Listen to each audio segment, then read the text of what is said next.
Tutti pensano che Arancia Meccanica sia un film sulla violenza, un manifesto della crudeltà gratuita, un viaggio inquietante nella mente di un sociopatico in bombetta e ciglia finte.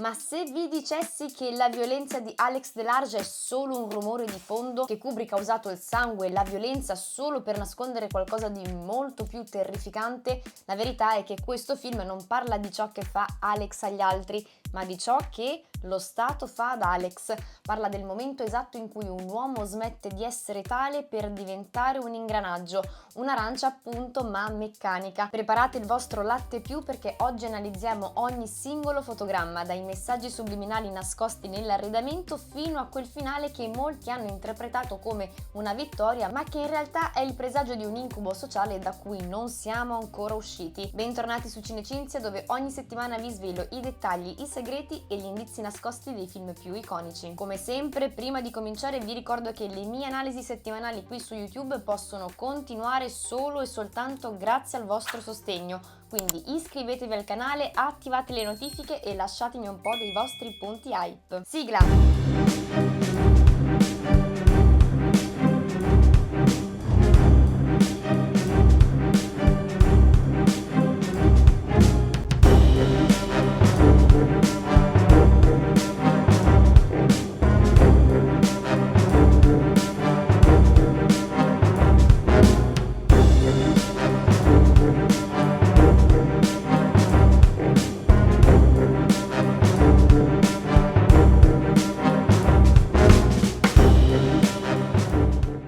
Capitolo 1. Anatomia del male secondo Kubrick. Per capire davvero perché Arancia Meccanica abbia causato un terremoto culturale tale da spingere lo stesso Kubrick a ritirarlo dalle sale britanniche, dobbiamo fare un passo indietro. Dobbiamo tornare nella Gran Bretagna dei primi anni 70. Dimenticate l'immagine patinata dei Beatles o la swinging London dei colori psichedelici. La Londra che ha in mente il regista e prima di lui Anthony Burgess, l'autore del romanzo da cui è tratto il film, è un posto grigio, freddo e attraversato da una tensione elettrica. È un paese in crisi di identità, schiacciato tra un passato glorioso che non esiste più e un futuro che fa paura. In quegli anni le strade britanniche erano diventate il palcoscenico di una nuova forma di ansia sociale, la violenza giovanile. Non era più la ribellione politica dei decenni precedenti, era qualcosa di diverso, di più brutale e apparentemente anche senza scopo. I titoli dei giornali erano pieni di racconti sulle baby gang, sui Teddy Boys e poi sui Mods e sui Rockers. C'era questa sensazione strisciante che l'ordine sociale stesse marcendo dall'interno.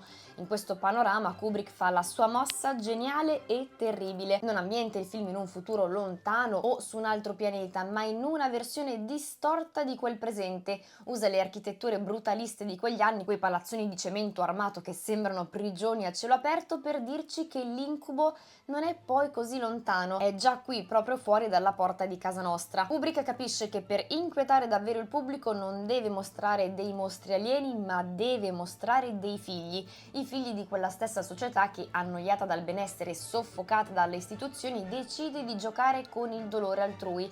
La Gran Bretagna degli anni 70 diventa il laboratorio dove Alex Delarge sta per essere creato. Quando Arancia Meccanica arriva nelle sale è vera e propria benzina sul fuoco. L'opinione pubblica dell'epoca era letteralmente ossessionata dalla moral panic, cioè quella psicosi collettiva alimentata dai media nei confronti dei giovani. C'era il terrore che la gioventù stesse perdendo ogni bussola morale e il film di Kubrick divenne immediatamente il capro espiatorio perfetto. L'aspetto che spaventava di più non era soltanto la violenza in sé, ma la sua totale gratuità. Per Alex e i suoi drughi picchiare un senza tetto o assaltare una villa non nasce da un atto politico o anche soltanto da una mera necessità economica, è per loro semplicemente intrattenimento, è un'attività estetica, quasi artistica. Kubrick mette lo spettatore davanti a uno specchio deformante, mostrando una generazione che non vuole cambiare il mondo, vuole solo vederlo bruciare perché non prova più nulla. Ma il vero cortocircuito avvenne quando la realtà iniziò a imitare l'arte.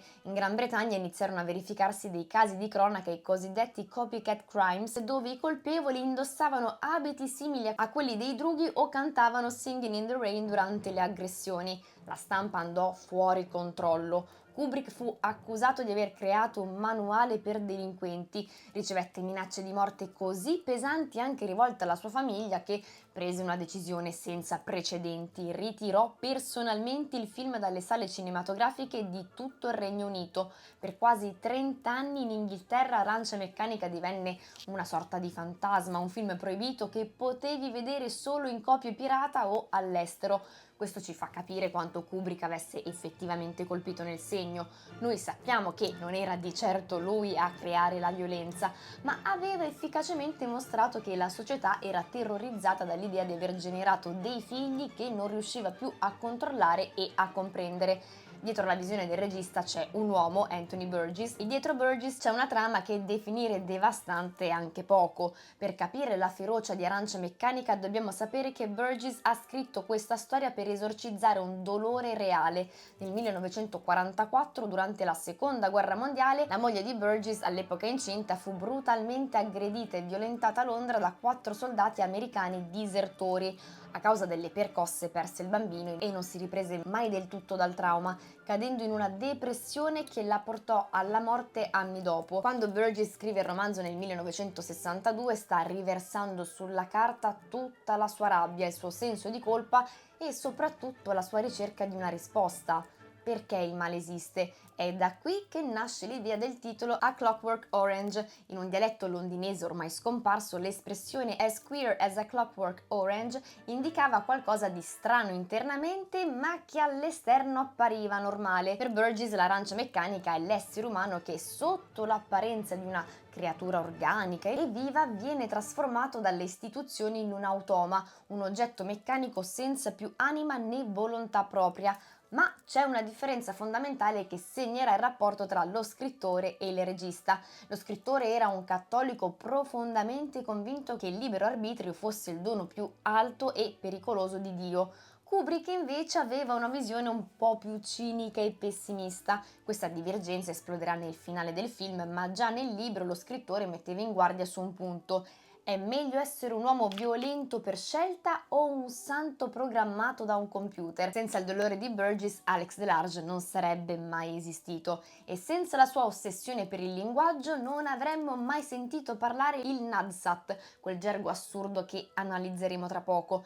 Alex DeLarge è un esteta della violenza, non cerca soldi, non cerca potere territoriale e in più non è solo, ha i suoi drughi dalla parola russa drug che significa amico. Pete, George e Dim sono l'estensione della sua volontà. Insieme formano un'entità collettiva che si muove come un branco ma con una disciplina quasi militare.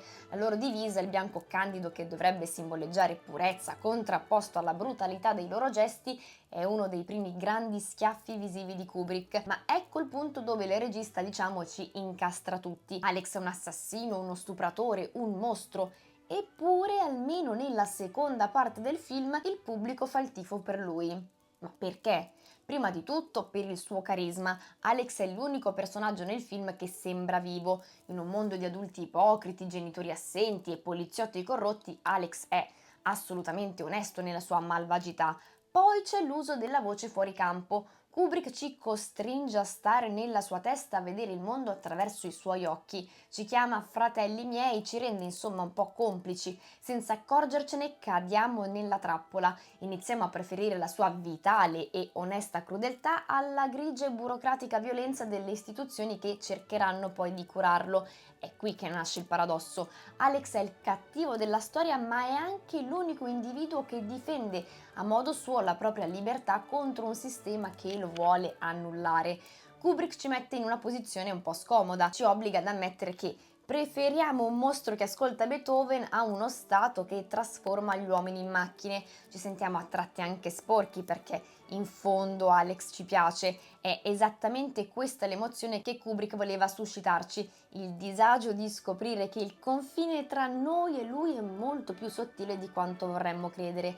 Il primo fotogramma del film ci scaraventa subito in un luogo che sfida ogni logica, il Korova Milk Bar, la dichiarazione di intenti estetica di Kubrick. In questo spazio dominato dal bianco e dal nero non si serve alcol ma latte più, latte rinforzato con mescalina o altre sostanze sintetiche che, come dice Alex, ti preparano per una bella serata di ultraviolenza, ma l'elemento che davvero disturba e affascina sono i mobili, quelle sculture di donne nude in pose lascive che fungono da tavoli e da distributori di latte non sono messe lì per caso. Kubrick attinge a piene mani dalla pop art più provocatoria di quegli anni, ispirandosi alle opere di Allen Jones. Trasformando il corpo femminile in un oggetto d'arredamento, Kubrick ci sta dicendo già molto. La prima cosa è che in questa società la donna è totalmente oggettificata, ridotta a un pezzo di plastica funzionale. La seconda è che la cultura di Alex e dei suoi drughi è una cultura che ha divorato l'arte e l'ha trasformata in qualcosa di sterile, freddo e meccanico.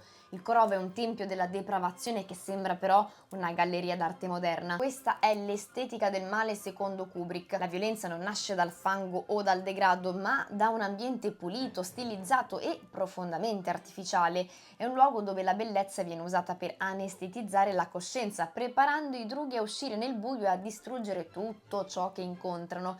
E perché proprio il latte? In genere il latte è il simbolo della purezza, dell'infanzia e anche della nutrizione materna, ma nel mondo del regista tutto questo viene ribaltato. Il latte più è una corruzione dell'innocenza. I drughi bevono questa bevanda bianca e pura solo per drogarla con sostanze che servono a sintonizzare il cervello sulla stessa frequenza della violenza.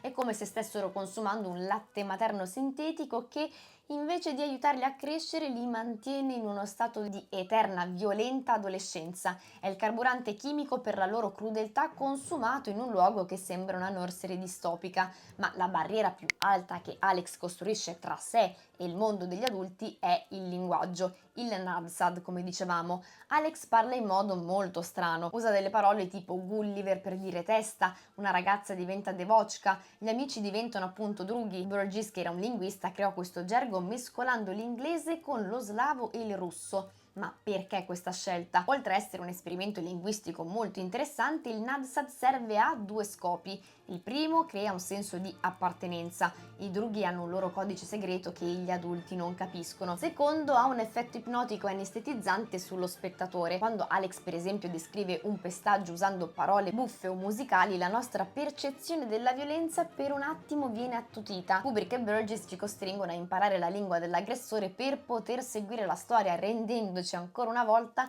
complici involontari del suo mondo. Se chiudete gli occhi e pensate ad Arancia Meccanica, una delle prime immagini che vi appare è Alex con la sua bombetta e la divisa bianca. Ma avete mai fatto caso a quanto sia assurdo quel vestito? Kubrick voleva qualcosa che non fosse legato a nessuna moda passeggera. Mescolò elementi dell'alta società britannica come la bombetta, il simbolo dei banchieri della City, con abiti da lavoro e sospensori portati all'esterno. Il risultato è un uniforme che sembra una via di mezzo tra un pagliaccio e un chirurgo. Il bianco, come vi accennavo, è il colore della tela pulita, ma anche dell'asetticità degli ospedali. È il colore che fa risaltare meglio il rosso del sangue. Quella singola ciglia finta sull'occhio destro di Alex poi completa l'opera. Gli dà uno sguardo asimmetrico, folle, quasi come se fosse una bambola rotta che ha preso vita. È l'iconografia definitiva di un male che non si nasconde nell'ombra, ma che anzi vuole farsi guardare.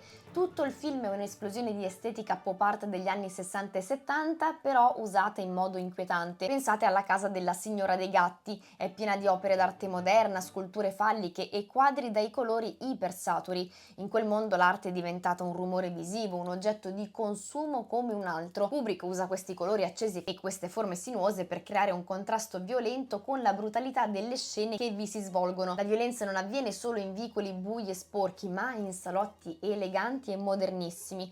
Questo ci dice che il benessere economico e la bellezza estetica non hanno eliminato la bestialità umana, l'hanno solo resa un po' più stilizzata e forse proprio per questo ancora più terrificante. Capitolo 2. Alex, Beethoven e il fascino della violenza. Se l'estetica dei drughi è fatta di bianco e di pop art, la loro anima, o meglio quella di Alex, è fatta di musica classica. Alex è ossessionato da Ludwig van Beethoven, in particolare dalla sua nona sinfonia. Ma perché un delinquente adolescente dovrebbe ascoltare Beethoven invece del rock o della musica pop dei suoi tempi? La risposta è nel potere della musica stessa. Per Alex la musica classica è un amplificatore di sensazioni, è pura energia, ordine e grandezza che lui usa per nutrire le sue visioni di sangue. Mentre gli altri drughi sono rozzi e si accontentano di un pestaggio qualunque, Alex vive la violenza come un'opera d'arte totale. La musica di Beethoven, con la sua complessità e la sua forza travolgente, gli dà quella scintilla necessaria per trasformare un atto brutale in qualcosa di glorioso nella sua testa. È il suo modo di sentirsi superiore, un dio tra i mortali che danza sulle note del sublime. Questo è uno dei punti più spaventosi della filosofia di Kubrick, l'idea che l'alta cultura non ci renda per forza persone migliori. Spesso pensiamo che chi legge grandi libri o chi ascolta musica colta sia intrinsecamente più umano o morale.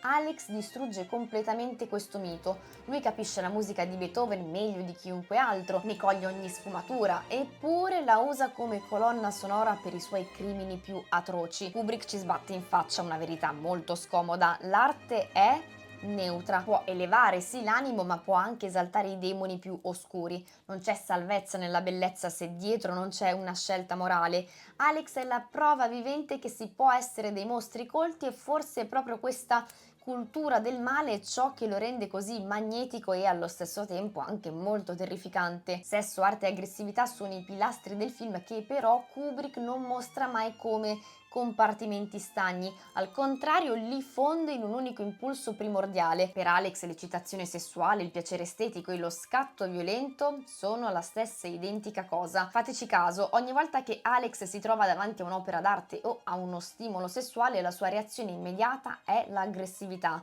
Pensate alla scena nella sua camera da letto. Mentre ascolta Beethoven, Alex guarda i suoi poster e le sculture e inizia a fantasticare di esplosioni, sangue e torture. Non c'è spazio per l'amore o per l'erotismo nel senso tradizionale. Il sesso viene mostrato da Kubrick in modo meccanico, accelerato, come nella celebre scena della camera da letto con le due ragazze, o comunque come uno strumento di dominio. L'arte rappresentata dalle sculture falliche nella casa della signora dei gatti diventa letteralmente l'arma del delitto. Questo collegamento continuo serve a dirci che nell'uomo, diciamo allo stato di natura, l'impulso creativo e quello distruttivo nascono dalla stessa radice. Ma c'è un altro livello di lettura. Kubrick critica la società che trasforma tutto in spettacolo. In questo mondo distopico la provocazione è l'unica moneta di scambio. La violenza di Alex è teatrale perché è cresciuto in un mondo dove l'immagine conta più della sostanza. Lui non vuole soltanto fare del male, vuole che quel male sia bello da vedere, come un'installazione di arte contemporanea.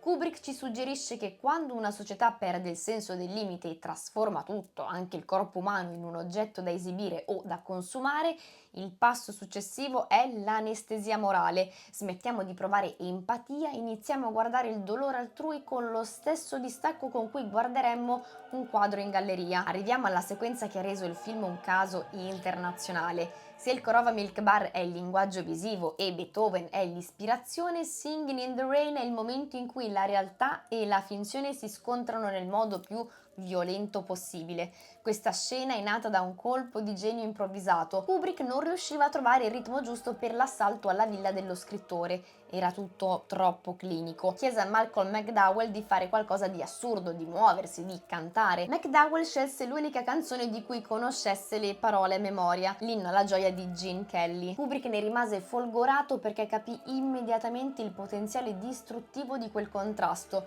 Ciò che ci disturba non è soltanto quello che vediamo, cioè un'aggressione brutale, ma quello che sentiamo, perché la musica di Singing in the Rain evoca felicità, pioggia rinfrescante, amore innocente. Sovrapporre quelle note al rumore dei calci allo strappo dei vestiti crea un cortocircuito morale. Il nostro cervello riceve due segnali opposti, uno di piacere e di familiarità e uno di orrore. È in quel momento che Kubrick ci spezza, non ci permette di distogliere lo sguardo, ci costringe a esperire la violenza attraverso il filtro del divertimento di Alex. L'operazione di Kubrick è un vero e proprio atto di vandalismo culturale. Ha preso un'icona del cinema classico, un simbolo di purezza della vecchia Hollywood, e l'ha sporcata per sempre. Dopo aver visto Arancia Meccanica, infatti, è impossibile ascoltare quel brano senza provare un brivido lungo la schiena. Alex ha letteralmente stuprato la canzone privandola della sua innocenza. È la dimostrazione suprema di come l'ultraviolenza possa distruggere non solo i corpi, ma anche i simboli e i ricordi più cari di un'intera cultura. Nel mondo di Arancia Meccanica nemmeno il sacro è al sicuro dalla mente di Alex. Per lui sicuramente la religione non è un percorso di redenzione o, ancora una volta, un codice morale, ma un'altra fonte inesauribile di immagini spettacolari da consumare. C'è una scena emblematica, Alex in prigione che legge la Bibbia. Sotto la sua apparente devozione, mentre scorre le pagine delle scritture, la sua mente visualizza scene di torture, di seduzione, di battaglie cruente. Per Alex la Bibbia è il migliore libro d'azione mai scritto. Lui è affascinato dalla violenza dell'Antico Testamento e dai dettagli cruenti della passione di Cristo. Si vede proiettato in quel mondo non come un peccatore in cerca di perdono, ma come un centurione romano che infligge dolore.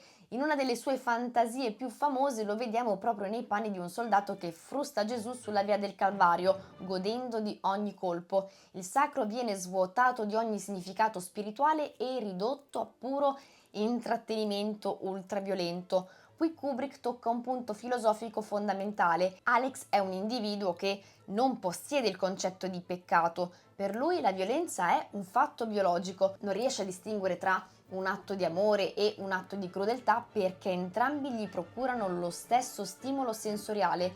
Questa cecità morale è ciò che lo rende un candidato perfetto per il trattamento che vedremo nel prossimo capitolo. Se la morale non nasce dall'interno, lo Stato deciderà di installarla con la forza, come un software in un computer. Capitolo 3. Il libero arbitrio e il trattamento Ludovico. Arriviamo al cuore del titolo e a quel concetto che Anthony Burgess ha preso dalla strada e che Kubrick ha reso immortale. Poco fa abbiamo visto cosa significhi il titolo, ma che cosa significa essere un'arancia meccanica?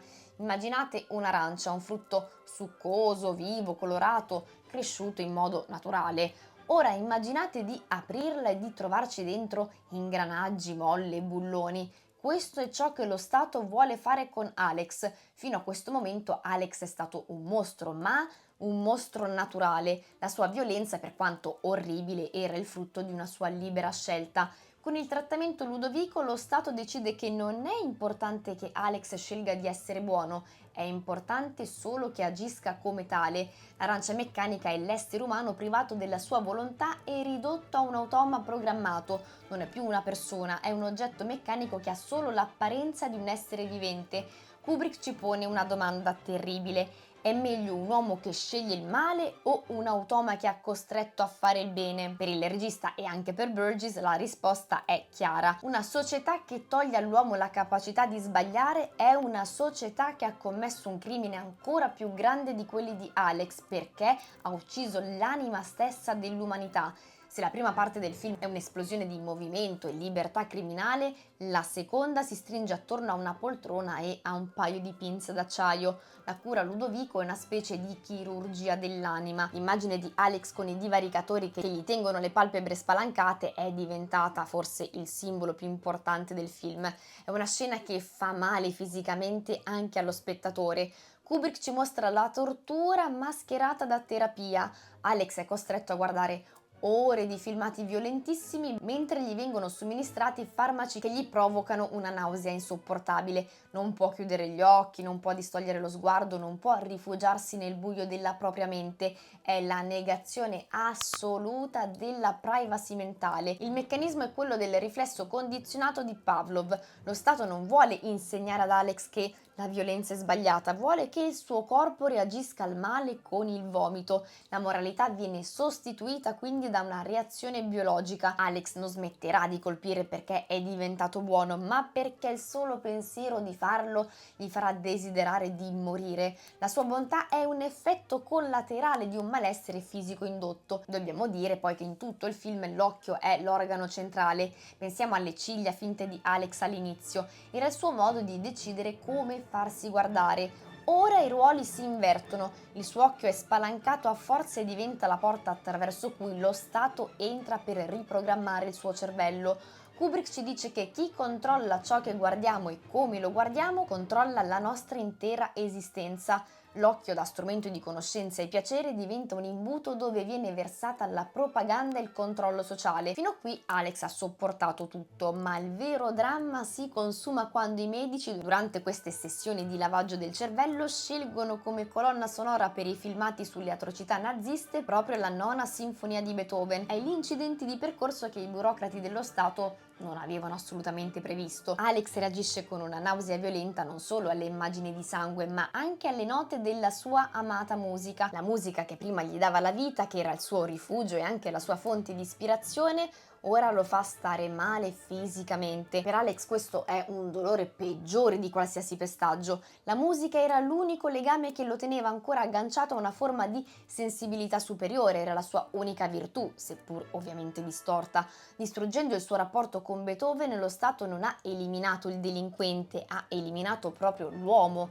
È stato svuotato, non può più peccare, però non può più nemmeno godere della bellezza. È rimasto solo un guscio vuoto, incapace di provare qualsiasi emozione che non sia il dolore fisico o la nausea. In più, il trattamento non distingue tra aggressione e autodifesa. Per il cervello di Alex qualsiasi forma di violenza produce lo stesso dolore. Lo Stato non ha creato un uomo migliore, ha creato un uomo incapace di proteggersi, ed è qui che avviene la più grande manipolazione di Kubrick nei confronti di noi spettatori. Per oltre un'ora abbiamo assistito alle atrocità di Alex, abbiamo visto le sue vittime soffrire e abbiamo desiderato che venisse punito. Eppure nel momento in cui lo Stato lo lega a una sedia e lo trasforma in una sorta di esperimento, qualcosa cambia. Alex non è più il carnefice perché diventa la vittima. È così che Kubrick ci costringe a provare empatia per una persona che fino a pochi minuti prima consideravamo un mostro. Il trattamento Ludovico non viene poi presentato come un esperimento segreto condotto nei sotterranei di una prigione, al contrario viene trasformato in uno spettacolo pubblico. Quando Alex viene mostrato alla stampa, ai medici e ai rappresentanti del governo, l'obiettivo non è soltanto dimostrare che questa cura funzioni effettivamente, l'obiettivo è convincere l'opinione pubblica. Lo Stato ha bisogno di mostrare un risultato concreto, una soluzione semplice e immediata a un problema così complesso come la criminalità. Durante la dimostrazione Alex viene insultato, umiliato e provocato davanti a tutti. Un uomo lo colpisce e lui è incapace di reagire. Una donna si offre a lui e solo il pensiero di avvicinarsi gli provoca una nausea insopportabile. La platea cosa fa? Applaude. I politici sorridono soddisfatti, ma ciò che stanno celebrando non è sicuramente la guarigione di un essere umano. Stanno celebrando il successo di un programma governativo. È qui che Kubrick sposta definitivamente il percorso dalla morale alla politica. Il problema non è più Alex, il problema diventa uno Stato disposto a sacrificare la libertà individuale pur di ottenere un cittadino docile, prevedibile e facilmente controllabile. Alex non è più una persona, è una dimostrazione vivente, una sorta di campagna pubblicitaria ambulante per il potere, ed è in questo momento che Arancia Meccanica non è più la storia di un criminale, ma diventa la storia di un sistema che pretende di risolvere il male cancellando la libertà di scegliere. Tutto questo orrore non passa inosservato. C'è una voce che si alza contro questo sistema ed è quella di un personaggio che il più delle volte viene sottovalutato, cioè il cappellano. Mentre i politici si vantano di aver risolto il problema della criminalità e i medici celebrano il successo tecnico, il cappellano del carcere è l'unico che solleva un dubbio morale. Quando un uomo non può scegliere, cessa di essere un uomo. Questa frase racchiude tutto il senso del film e anche del libro di Burgess. Il cappellano capisce che la bontà imposta con la forza non ha nessun valore. Dio o la natura, a seconda dei punti di vista, ci ha dato il libero arbitrio, ovvero la spaventosa libertà di scegliere tra il bene e il male. Se lo Stato ci toglie questa possibilità di scelta, di sicuro non ci sta rendendo migliori, ci sta declassando allo stato di oggetti. Capitolo 4. Una società malata quanto Alex. Quando Alex torna a casa dopo il trattamento, convinto di aver pagato il suo debito e di poter finalmente rientrare nel suo nido, trova una realtà che forse è più gelida della prigione. La scena del ritorno a casa è intrisa di una ironia tragica. I suoi genitori, che prima lo ignoravano beatamente mentre lui usciva a compiere stragi, ora lo hanno letteralmente rimpiazzato. Al suo posto nella sua camera c'è un pensionante, Joe, che incarna il figlio perfetto e ossequioso che i genitori hanno sempre desiderato. L'accoglienza è fatta di sguardi bassi e pianti ipocriti. Kubrick ci mostra una famiglia che non ha mai esercitato alcuna guida morale e che alla prima difficoltà scarica Alex senza pietà. Il loro non è un rifiuto basato su una condanna etica della violenza del figlio, ma è semplicemente una scelta di comodità. Alex è un elemento di disturbo per la loro grigia e mediocre tranquillità. Questo totale abbandono ci suggerisce anche che il mostro Alex non è proprio nato così nel vuoto, è cresciuto in un deserto affettivo dove l'indifferenza dei genitori ha preparato il terreno per la sua rabbia.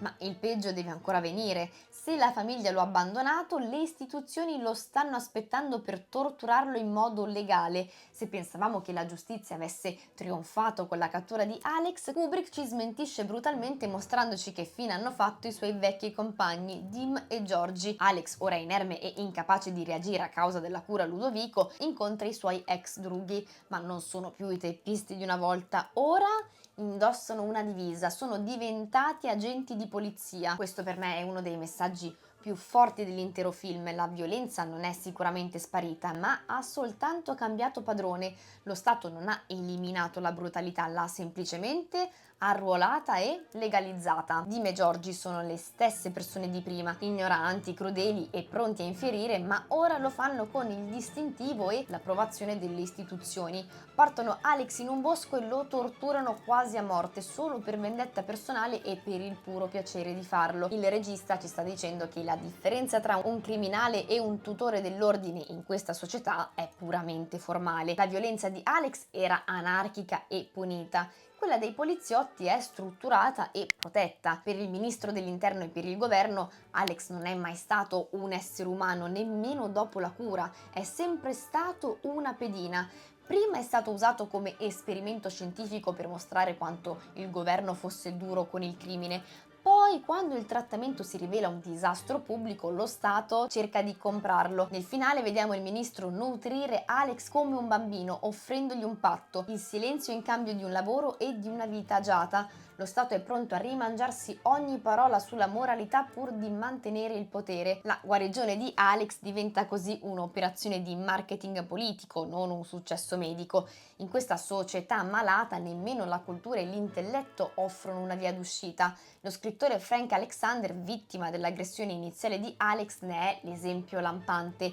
Quando lo scrittore accoglie Alex senza inizialmente riconoscerlo, non lo fa per pura carità. Appena scopre la sua identità e il trattamento che ha subito, vede in lui uno strumento politico perfetto. Non gli interessa il dolore di Alex o il fatto che sia stato privato della sua umanità, gli interessa solo usare la sua storia per abbattere il governo che odia. Lo scrittore è disposto a spingere Alex al suicidio pur di creare un martire da agitare contro il potere. Per lui Alex è solo un titolo di giornale, ancora una volta una pedina in una guerra ideologica dove l'individuo scompare dietro allo slogan. Kubrick ci lascia con un senso di profonda inquietudine perché alla fine del viaggio ci rendiamo conto che non c'è nessuno per cui fare il tifo. In molti film siamo abituati allo scontro tra il cattivo e il buono.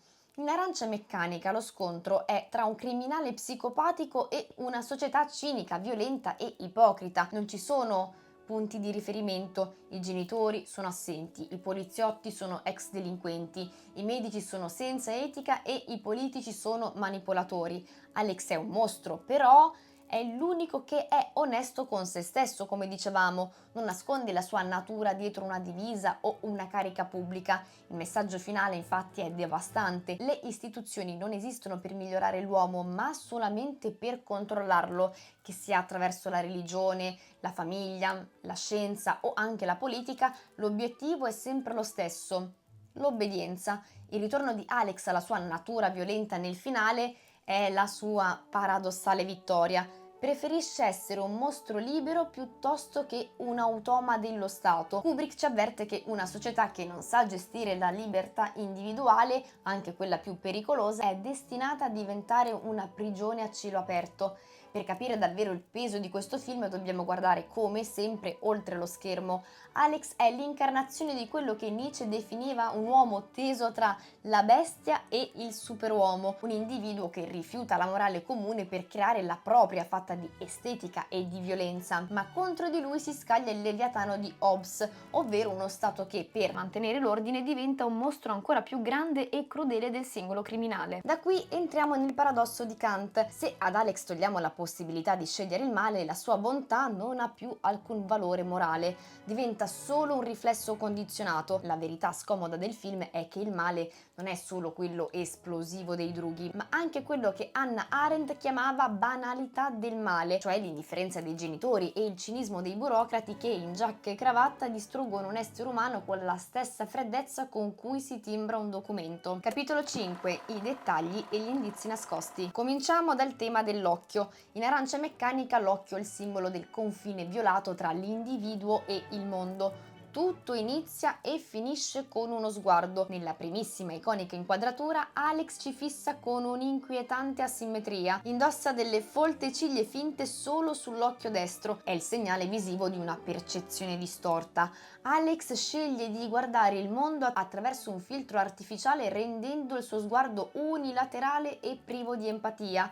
È l'occhio del predatore che punta alla sua preda. Se poi fate attenzione anche ai dettagli dei costumi, noterete che Alex porta dei gemelli a forma di bulbo oculare. È un dettaglio geniale ma anche disturbante, perché persino le sue mani, gli strumenti con cui esercita l'ultraviolenza, sono dotate di occhi, come se la sua capacità di osservare e distruggere fosse in qualche modo onnipresente, un'estensione della sua volontà di potenza. Insomma, il film è un continuo gioco di specchi sul potere della visione. All'inizio siamo noi spettatori a subire lo sguardo di Alex. A metà film, durante la cura a Ludovico, i ruoli si invertono drasticamente. Gli occhi di Alex vengono spalancati a forza dai divaricatori. Non può più scegliere cosa vedere, è costretto a guardare l'orrore finché questo non lo annienta. Kubrick ci mostra che in questa società non esiste neutralità: o sei colui che guarda e quindi il potere, o sei colui che è osservato e quindi la vittima. Come già dicevamo poco fa, le case poi non sono semplici scenografie, ma estensioni psicologiche dei personaggi. Il regista usa l'arredamento per dirci quanto la società sia diventata fredda e artificiale.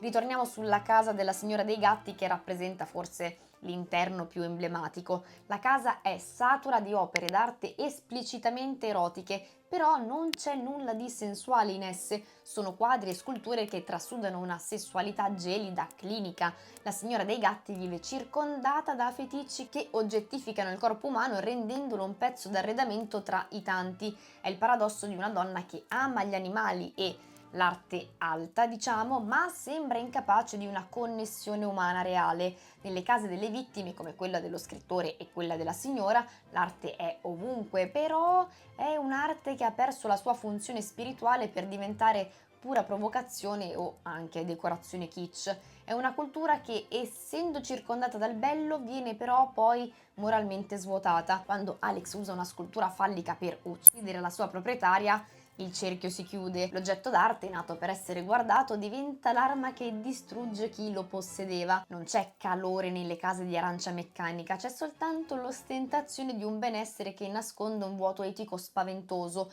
In un film dove ogni parola e ogni immagine hanno un peso, poi i numeri non fanno eccezione. Il numero identificativo di Alex in carcere è il 655321 ed è il simbolo della trasformazione di Alex da individuo a pratica burocratica.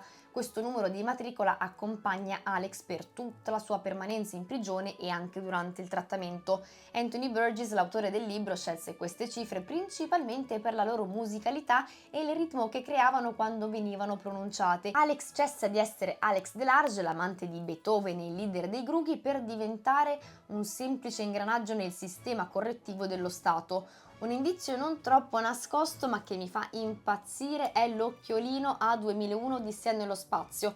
Tra parentesi trovate già la mia analisi sul canale. Proprio al centro di questa scena, esposta su uno scaffale, appare la copertina della colonna sonora del film del 1968. Semplice narcisismo forse, però è anche un modo simpatico per connettere le sue opere. Se in 2001 avevamo esplorato l'evoluzione dell'uomo verso le stelle, in Arancia Meccanica torniamo sulla Terra per osservarne la regressione verso la bestialità. È il contrasto definitivo tra l'infinito spaziale e la claustrofobia sociale. Rimaniamo all'interno del negozio e osserviamo la folla poi. Ragazzi immersi in un consumo frenetico di dischi super colorati e riviste, mentre Alex cerca il suo amato Beethoven, la cultura alta, diciamo, è circondato da un mercato che ha ridotto la musica a un semplice bene di consumo veloce, e questo, possiamo dirlo tranquillamente, descrive perfettamente anche il nostro mondo attuale. C'è un motivo poi se il film ci disturba così profondamente, è perché Kubrick usa la macchina da presa con una precisione che non lascia scampo. Avete notato come spesso i personaggi siano posizionati esattamente al centro dell'inquadratura, con le linee dell'ambiente che convergono verso di loro?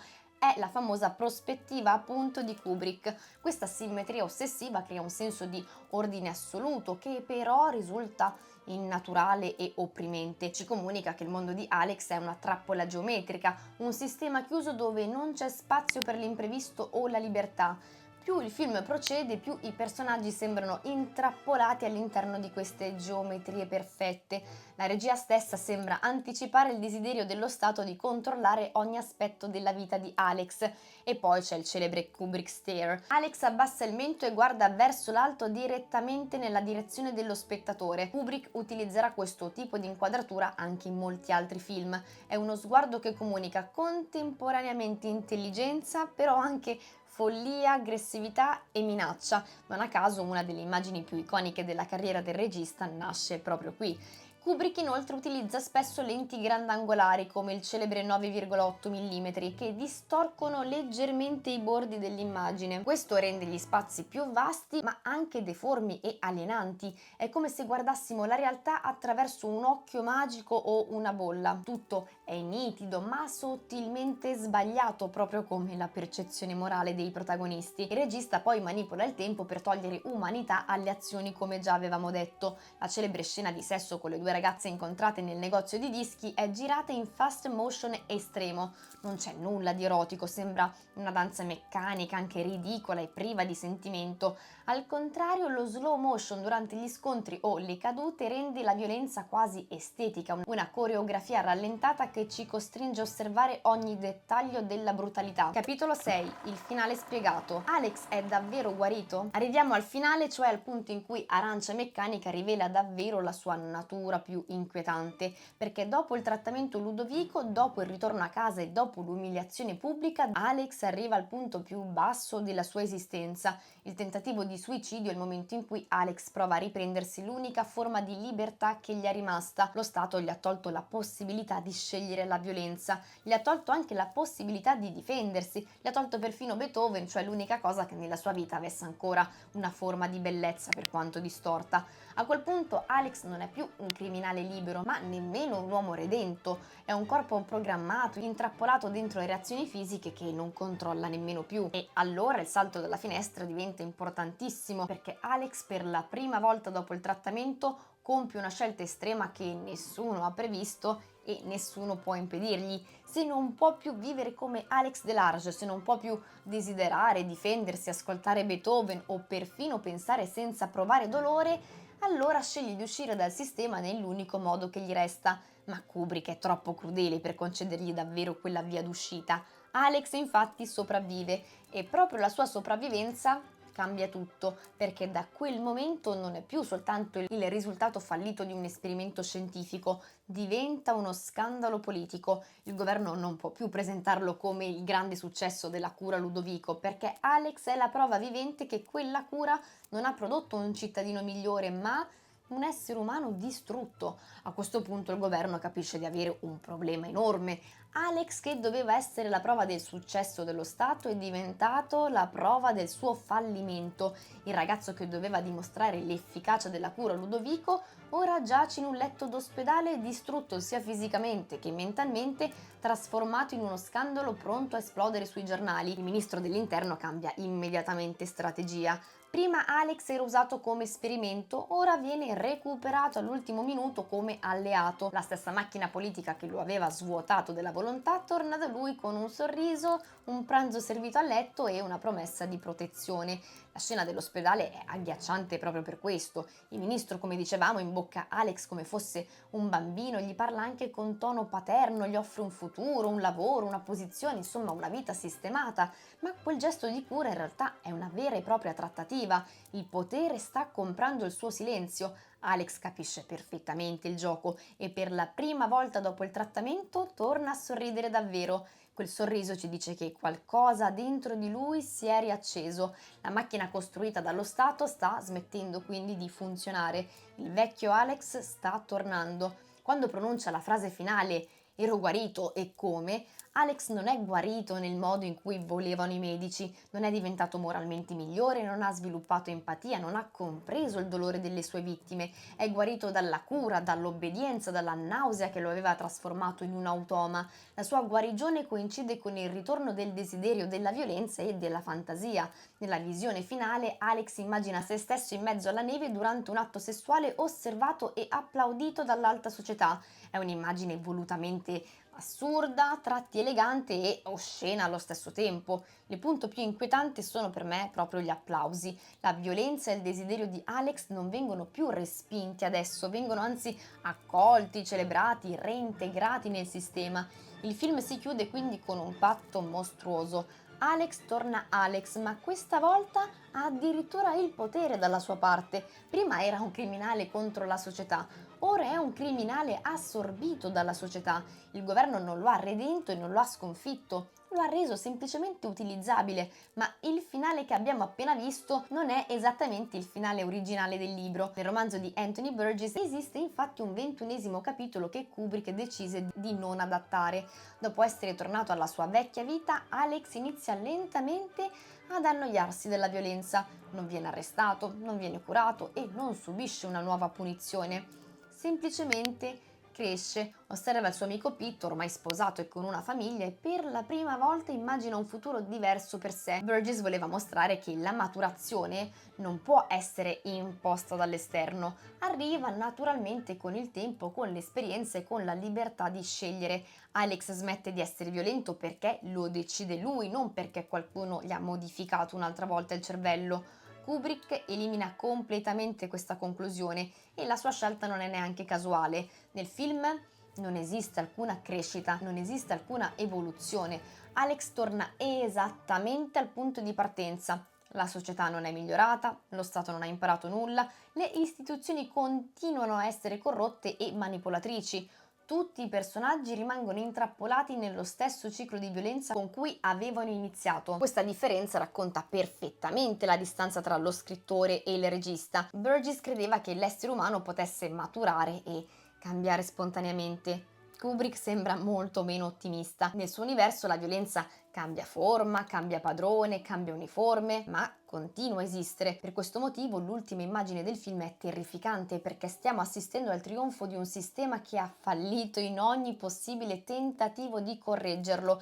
E proprio qui arriviamo alla domanda finale che Arancia Meccanica continua a porci da oltre 50 anni. Una domanda a cui Kubrick non offre mai una risposta. È più pericoloso un criminale libero di scegliere o uno Stato che decide al posto nostro cosa dobbiamo essere? E allora arriviamo anche alla domanda che ci siamo fatti all'inizio del video. Kubrick stava davvero parlando di violenza? La risposta, dopo tutto quello che abbiamo visto, è no. Il film non stava cercando di raccontarci la storia di un ragazzo violento. Se fosse stato questo il suo obiettivo, il film si sarebbe anche concluso molto prima, magari con l'arresto di Alex o con la sua condanna. Invece la storia inizia davvero nel momento in cui la violenza finisce. Da quel momento Kubrick sposta continuamente la nostra attenzione. Prima ci mostra uno stato disposto a entrare nella mente di un individuo per modificarne il comportamento. Poi ci mostra una famiglia che abbandona il proprio figlio, dei poliziotti che usano il loro potere per vendicarsi, dei politici che trasformano una persona in propaganda e perfino degli intellettuali pronti a sacrificare un essere umano per vincere una battaglia ideologica. A poco ci rendiamo conto che Alex non è l'unico personaggio malato di questo mondo, come dicevamo, è soltanto quello più sincero. In Arancia Meccanica la violenza serve a scioccarci, a catturare la nostra attenzione, a far parlare tutti del film ancora oggi, ma il cuore della storia è un altro. Kubrick ci sta chiedendo cosa succede quando una società smette di educare, di comprendere e di assumersi le proprie responsabilità, scegliendo invece la strada più semplice: controllare. Fino a che punto siamo disposti a rinunciare alla libertà in cambio della sicurezza? E soprattutto, una persona che non può più scegliere È davvero una persona? Io credo che questa sia la vera domanda che lascia il film e credo che sia anche il motivo per cui continua a inquietarci molto più di tanti film infinitamente più violenti. Bene amici, siamo arrivati alla fine di questo episodio, naturalmente vi aspetto nei commenti per sapere che cosa ne pensate. Se siete rimasti con me fino alla fine fatemelo sapere mettendo l'emoticon del latte nei commenti. Prima di chiudere il video controllate se siete iscritti al mio canale YouTube, è il gesto più importante che possiate fare se volete vedere altre analisi. Noi ci vediamo la settimana prossima, quindi attivate le notifiche e passate su Twitch ogni mercoledì dalle 21:30 perché mi trovate in diretta per parlare di tutte le novità dal mondo del cinema e delle serie TV.